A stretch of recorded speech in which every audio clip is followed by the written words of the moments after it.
পুনৰ স্বাগতম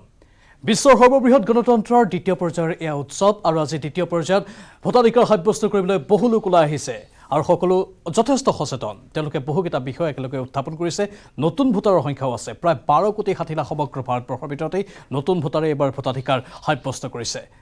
মই এবাৰ এটা বিশেষ দৃশ্য আপোনালোকক দেখুৱাম পোনপটীয়া সম্প্ৰচাৰত যেহেতু কিছু সময় পূৰ্বে জনাইছিলোঁ কৰিমগঞ্জত লাঠি চাৰ্জ কৰিবলৈ বাধ্য হৈছিল আৰক্ষীয়ে চৰম উত্তেজনা বিৰাজ কৰিছিল তাত কাৰণ ভোট গ্ৰহণ এতিয়ালৈকে অনুষ্ঠিত হোৱা নাই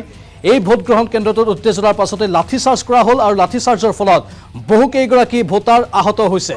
এম্বুলেন্সৰ সহায়ত তেওঁলোকক চিকিৎসালয়লৈ লৈ যোৱা হৈছে মহিলা ভোটাৰো আছে আৰু এইসকল যি ভোটাৰ সৰ্বসাধাৰণ জনতা তেওঁলোকে প্ৰতিক্ৰিয়া প্ৰকাশ কৰি কৈছে যে পুৱা 7 বজাৰ পৰা তেওঁলোকে তাত শাৰী পাতি আছিল কিন্তু এতিয়ালৈকে প্ৰায় 6 ঘণ্টা অতিক্ৰম কৰি গ'ল কিন্তু তাত ভোটদান সাব্যস্ত হোৱা নাই কৰিমগঞ্জৰ কাদাৰগোল ভোট কেন্দ্ৰত এই উত্তেজনাৰ সৃষ্টি হৈছে ভোট গ্ৰহণ বহু দেৰিলৈকে অনুষ্ঠিত হোৱা নাই এতিয়ালৈকে তাত ভোট গ্ৰহণ অনুষ্ঠিত হোৱা নাই যাৰ ফলতে তাত চৰম উত্তেজনাই বিৰাজ কৰিছে ভোটাৰসকলে পুৱা 7 বজাৰ পৰা তাত শাৰী পাতি আছিল কিন্তু কি কাৰণত প্ৰকৃততে তাত ভোট গ্ৰহণ অনুষ্ঠিত হোৱা নাই সেই সন্দৰ্ভতো যিসকল নিৰ্বাচনী বিষয়া আছে তেওঁলোকে স্পষ্টীকৰণ প্ৰকাশ কৰা নাছিল আৰু তাৰ পাছতে উত্তেজিত জনতাই স্লোগান দিছিল আৰু আৰক্ষী তাত উপস্থিত হৈ আৰক্ষীয়ে পৰিস্থিতি নিয়ন্ত্ৰণ কৰিবলৈ চেষ্টা কৰিছিল কিন্তু সেই মুহূৰ্ততে তেওঁলোকৰ মাজত হতাহতিৰ সৃষ্টি হ'ল আৰক্ষীয়ে লাঠি চাৰ্জ কৰিবলৈ বাধ্য হয় এইসকল ভোটাৰৰ ওপৰত মহিলা ভোটাৰো আছে আৰু গুৰুতৰভাৱে আঘাত পাইছে তেওঁলোকক চৰকাৰী এম্বুলেন্সৰ সহায়ত চিকিৎসালয়লৈ প্ৰেৰণ কৰা হৈছে কৰিমগঞ্জৰ কাদাৰগোল ভোট কেন্দ্ৰতে এই চৰম উত্তেজনাৰ আজি সৃষ্টি হৈছে এই মুহূৰ্ততো চেপা উত্তেজনা বিৰাজ কৰি আছে যদিও আৰক্ষীয়ে পৰিস্থিতি নিয়ন্ত্ৰণলৈ আনিছে কিন্তু ভোটাৰসকল শান্ত হোৱা নাই পুনৰবাৰ আমি যোগাযোগ স্থাপন কৰিছোঁ আমাৰ স্থানীয় সাংবাদিক গৌৰীশ নন্দীৰ সৈতে গৌৰীশ নন্দী কিমানজন আঘাতপ্ৰাপ্ত হৈছে গৌৰীশ হতাহতৰ খবৰ নাই এনে যে ৰাইজ ভোট খাইছিলে ৰাইজ ভোটক ছত্ৰভংগ দিছে আৰু ৰাইজ পলাই গৈছে যে ৰাইজ মানে ইয়াতে সকলে যে এটা বিক্ষোভ প্ৰদৰ্শন কৰিছিলে ইয়াৰ হাম কাটিছে কিন্তু কোনো লোক আহত হোৱাৰ খবৰ নাই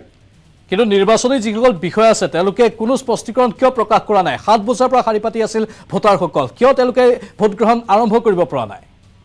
হয় এয়া নিশ্চয় এটা ডাঙৰ কথা কিয়নো যেতিয়াৰ পৰা ইভিএম বিকল হৈছে তেতিয়া ব্যৱস্থা কৰিব লাগিছিল ইয়াকে লৈ ৰাইজে মূলতঃ ক্ষোভত ফাটি পৰিছে যে ৰাতিপুৱাৰ পৰা ইভিএম বিকল হৈ আছে আৰু দিনৰ প্ৰায় 11টা 12টা বজালৈকে তাতে কোনো ইভিএমৰ ব্যৱস্থা হোৱা নাই বিকল্পৰ ব্যৱস্থা নাই যাৰ বাবে ক্ষোভ হয় আৰু ক্ষোভৰ বাবে এনে প্ৰশ্ন ৰাইজে বাকযুদ্ধত লিপ্ত হয় আৰু তাৰ পাছতেই লাঠি চালনা হয়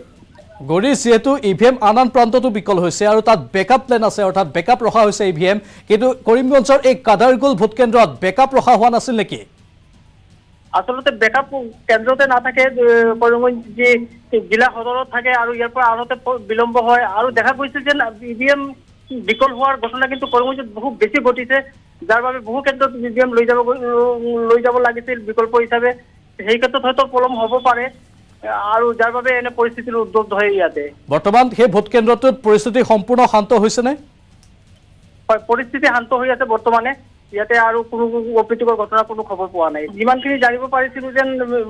দিনৰ 1টা বজাত ইয়াতে ভোট আৰম্ভ হোৱাৰ কথা আছিলে হয়তো 1:30 2টা মানত ভোট আৰম্ভ হ'ব কিন্তু এতিয়া ডাঙৰ কথা হৈছে যিসকল ভোটাৰ লাইনত আছিল ইয়াতে বহু লোক ইয়াতে গ'ল তেওঁলোক উভতি আহি ভোট দিব নে নাই ইয়ালৈ কিন্তু এটা শংকা দেখা দিছে